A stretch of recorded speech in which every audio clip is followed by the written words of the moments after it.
Sí, porque hay una tendencia muy común a creer que era la comedia o que solo se representaba la comedia. Incluso muchas veces eran estas piezas menores las que atraían más atención, más que la comedia. La estructura de una representación, dicho muy rápidamente y en forma paradigmática, era una loa que servía a veces como telón de boca, ya que no había telón de boca, abría, ¿verdad?, lavaba.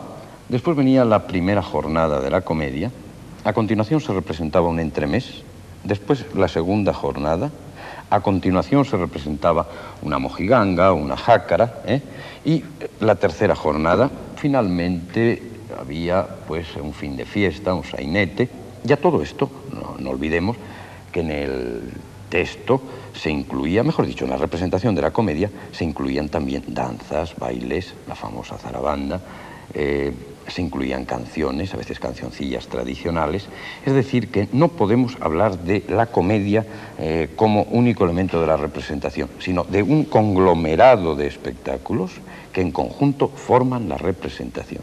Y solo podemos entender nuestro teatro del siglo de oro atendiendo a este conjunto de espectáculos, a esta variedad de espectáculos. A veces, si la comedia idealiza, los géneros menores pueden rebajar el tono idealizador, pero hay una parte erótica en la danza, pero hay una parte que atiende a los sentidos en la música. Es decir, es un conjunto de espectáculos en un momento en que no existen otros espectáculos que hagan competencia al teatro. Y esta. No sé qué responda. Y esta otra. Aquella redonda, letra. Bien. Luego acerté. Linda bestia. Ah, sí, ya. Bestia, por Dios, se llamaba. Pero no se me acordaba. Vamos a ver. Di aquí. B-A-N, pan. ¿Dónde van? Gentil cuidado. Ese van no me decía. Letras son, míralas bien. Di aquí. B-N, ven. ¿A dónde? A donde en mis días no te vuelva más a ver. Perdiendo el juicio estoy. Ven, no dice, pues ya voy. Es imposible aprender. Vive Dios que te he de dar una palmeta. ¿Tú a mí? Muestra la mano. Él aquí. ¡Aprende a deletrear! ¡Pero aquí estás, palmeta! Pues, ¿qué pensabas? ¡Natana, a tu favor! ¡Sé discreta! ¡A tu maestro! ¿Qué es esto? ¿Qué estás ahí? ¡Me he dado causa! ¿Cómo? ¡Me he engañado! ¿Yo he engañado? ¡Sí, lo presto! Durante la Edad Media y en el Renacimiento el teatro lo hacían fundamentalmente aficionados, pero sobre todo a partir de Lope de Rueda ya empieza a existir un teatro profesional. Muchos de estos hombres de teatro, actores, autores, etcétera, estaban pues considerados y popularmente eran conocidos, pero también eran marginales, porque incluso a muchos de ellos no se les enterraba en los cementerios donde iban a parar los demás. Sí.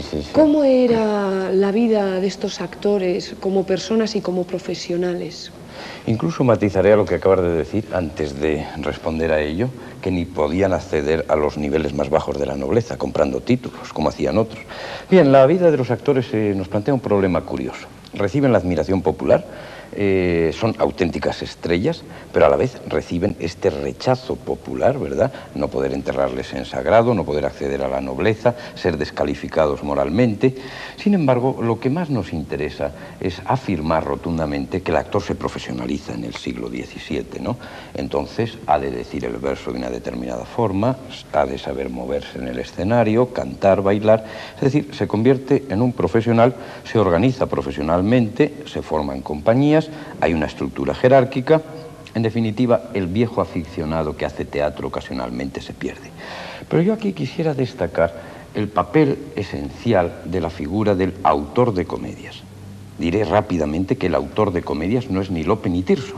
El autor de comedias es el empresario que dirige la compañía. Entonces, el autor de comedias tiene una responsabilidad teatral máxima, puesto que a veces es el encargado de la escenografía, a veces influye e incluso actúa sobre el texto, cortando, alargando.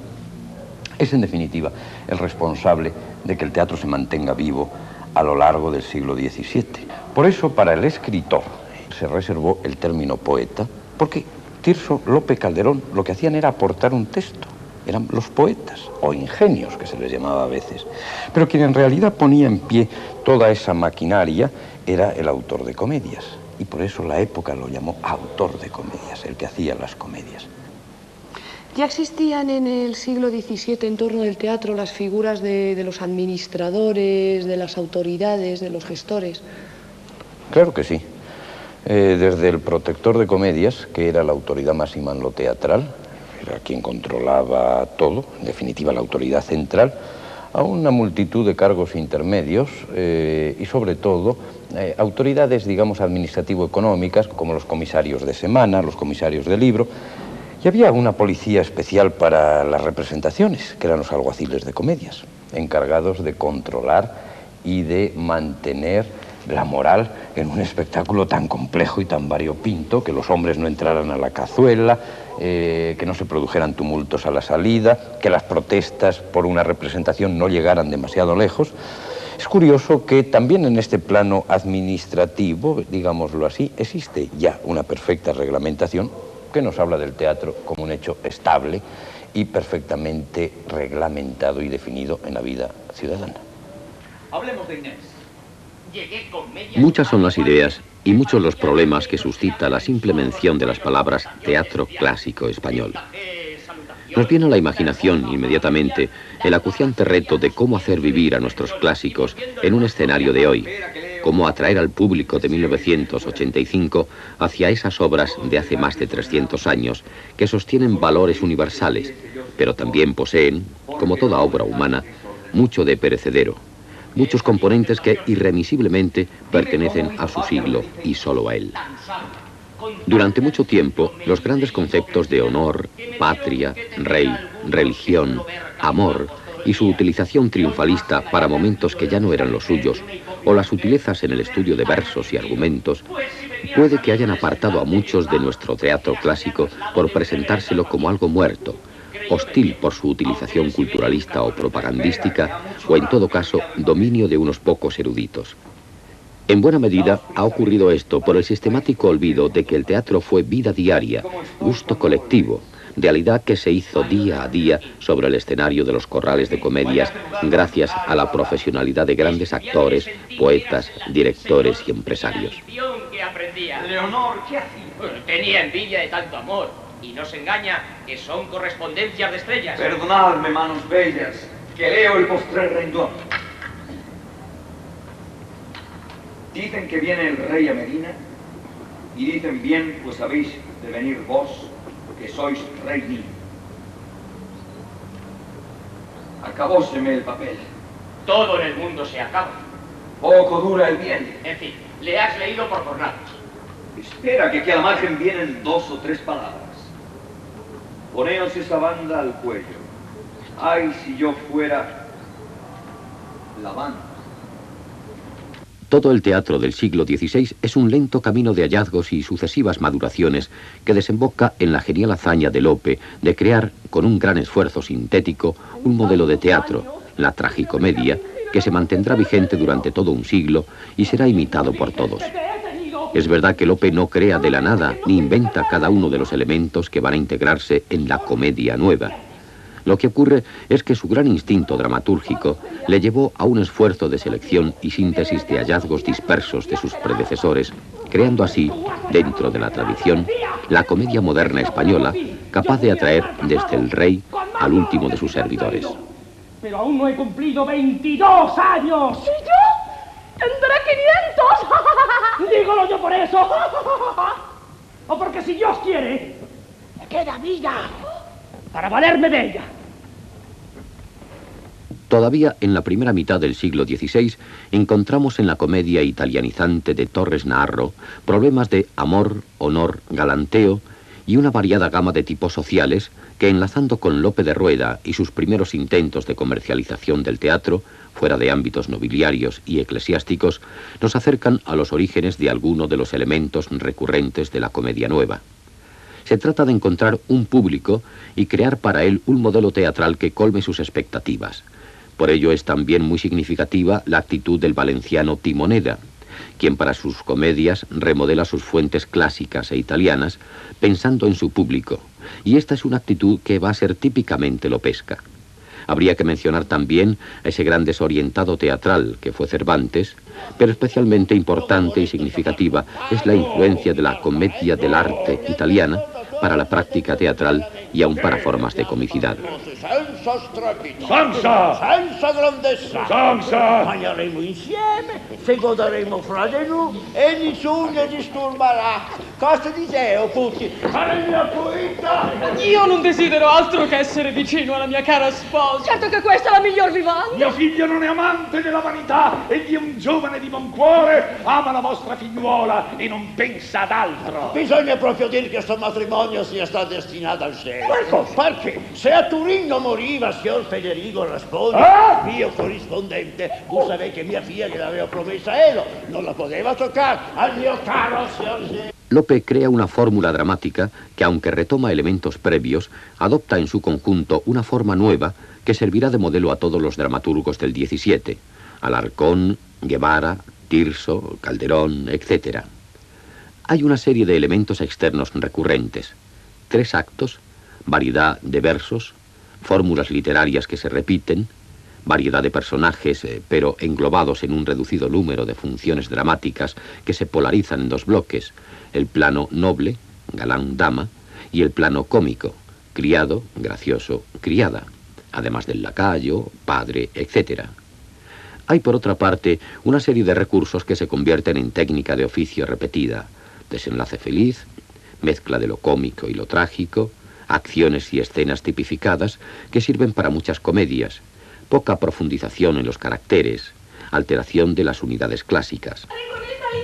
Tu hermana con su maestro. ¿Conoce las letras ya? En los principios está. Paciencia y no letras muestro. ¿Qué es esta? Letra será. ¿Letra? Pues es otra cosa. No, sino el alba. ¡Qué hermosa bestia! Bien, bien, sí. Ya, el alba. Debe de ser cuando andaba entre las coles. Esta, esca. Los españoles no la solemos usar en nuestra lengua. Úsanla mucho alemanes y flamencos.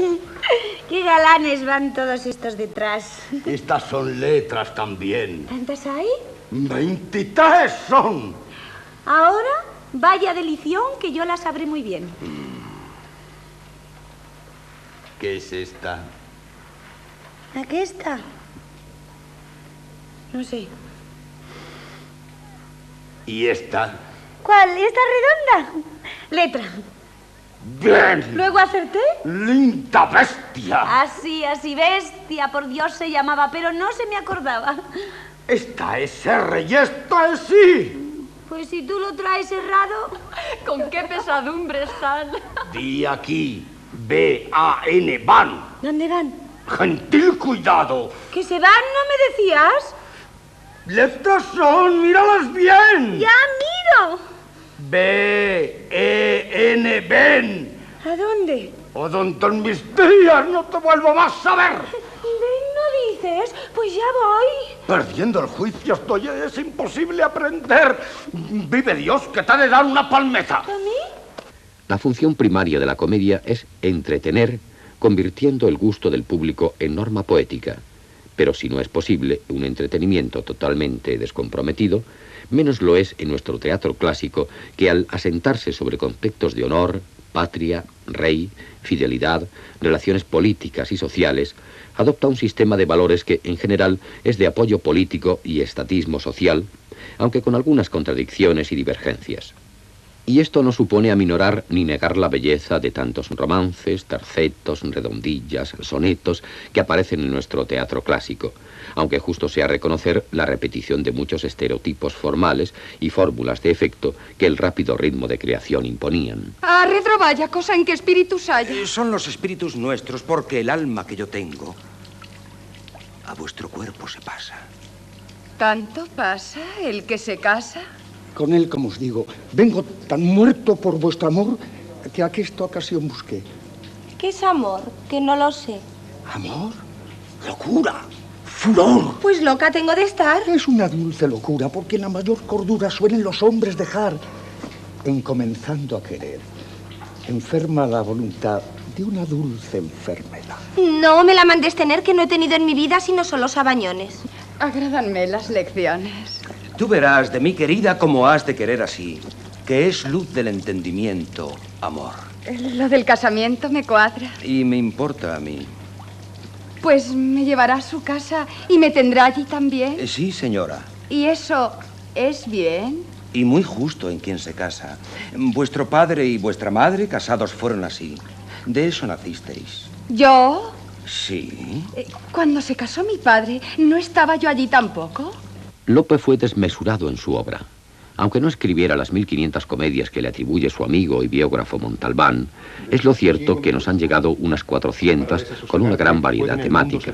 Por fuerza ha de haber en tan extenso número mucha repetición y mucha técnica de oficio de quien domina la receta para escribir con mantenido decoro y la exigida rapidez las piezas que el ritmo de estrenos reclamaba de su pluma.